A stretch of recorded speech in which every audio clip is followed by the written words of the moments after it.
When I work with new fencers, I always go through some preparatory movements before I put them in an awkward on-guard position and trying to get them to understand movement of fencing.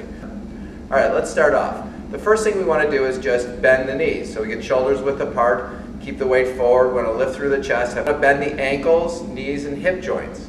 So we want to just stay up as we come down. Now let me do that sideways. So I always encourage people to bend their ankles first and bring their calves forward. But you also have to cooperate and bend in the hip joint here too. So we want to look like this. The next movement would just be a jump. So we want to get used to bending and moving up. And I just like someone going down and then coming up into the balls of their feet. So they feel how they use their feet when they move. They feel heel to toe. And if I actually jump, I come up and I feel that push off the ball of my foot. The next movement would be bending the legs, but having the weight go into one leg or the other and freeing the opposite leg. So I go into the right leg and my left leg releases. I go into my left leg and my right leg is free. And I don't want to see a shift like this. I want to see the shift really occurring mostly just with bending the hips, knees, and ankles. So if I release one foot, then I want to start playing around with moving that foot around. So I'm on this foot, I have my balance, I have my up direction with my head, and I want to have freedom here. And then the last thing I would do is I want to go into the right foot and explore a little bit of this moving forward, what it's like to move forward. Because we do that a lot in fencing when we advance or lunge. And at the beginning of the movement, the knees both come forward, so the knees move out, and I get this nice round swinging motion, which ends with my heel moving and my heel landing. The next thing I would do is take a full step to the side. So we work on releasing, weight goes into this foot, release this foot, reach to the side. Now I'm going to slowly, as I stay here, I'm going to slowly move my weight towards my right foot. And when I feel completely, I still got a connection with this foot to the ground, but my weight is mostly here. Once I'm here, I can finish the step and come back to the middle. The one fencing issue you can explore with this movement is if someone comes here and I want them to feel their weight on this foot when they move off of it or onto this foot and off of this one, but I don't want them to come way over here. If they do, their hips move too much, their feet come together, and no weight comes onto this foot. To teach half advance retreat or half retreat advance, if you practice this move, into one foot, reach, find that foot, and now reach the other way and take a step. Or go into this foot, take a half step, and reach and go the other way. So a lot of people will do this, they'll go clunk, clunk, and then it really goes much more slowly, and it's much more difficult to go the other direction. But if I let my knee bend the whole time, all right, many fencing steps are accelerating. So we start off, and before we fully weighted this foot, we move the other foot.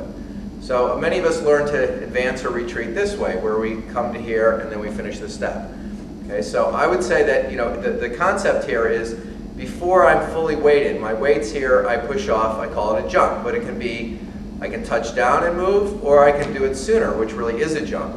Okay, so we jump in fencing sometimes, and it's just the timing of when I push off in relation to reaching with this foot.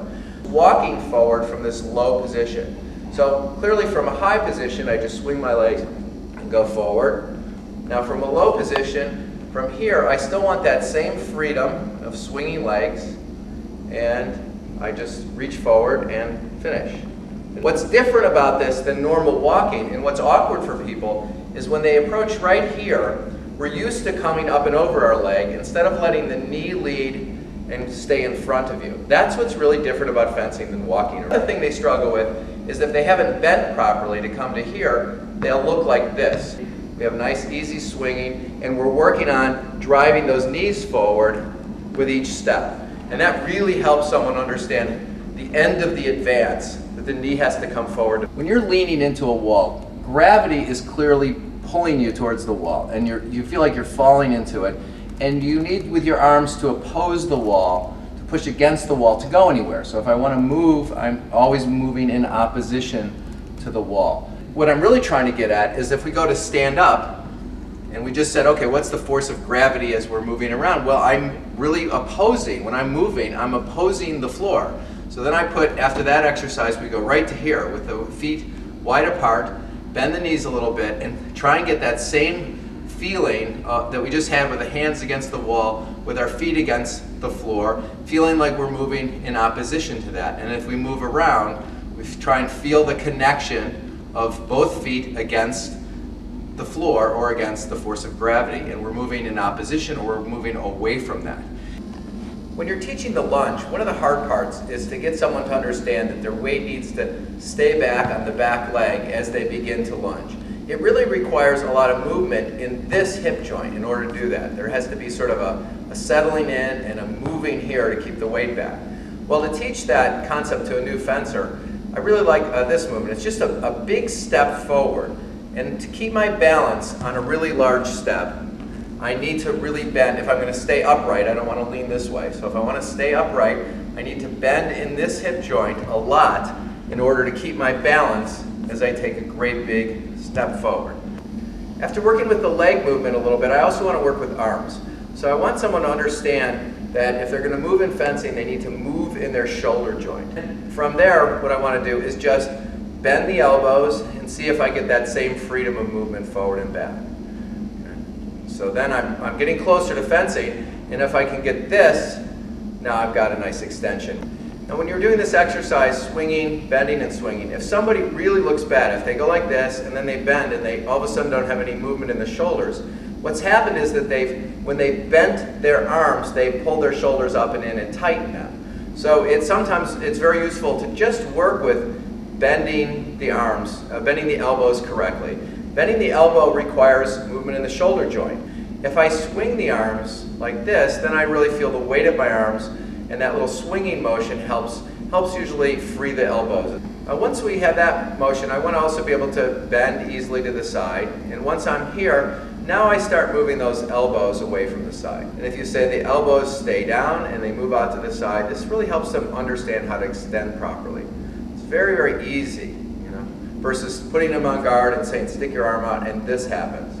So this is what's happening instead of this. Now I would start playing with the coordination of the arms and legs.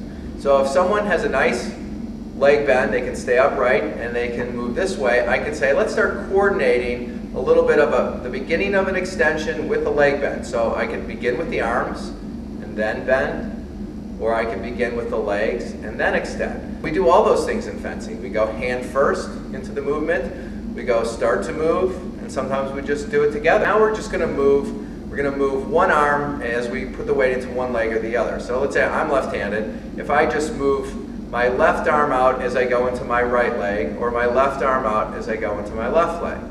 So now I'm getting the coordination. This would be the coordination of a lunge. This would be the coordination of a hidden step back. Now the last piece of that is to actually extend the arms as you're moving. Let's say a step, I take a step this way, or I take a step this way. So remember we started off, weight goes into this leg, reach and push. Leg goes into this leg, reach and push. So I could say extend and step. Extend as the weight goes into here and step.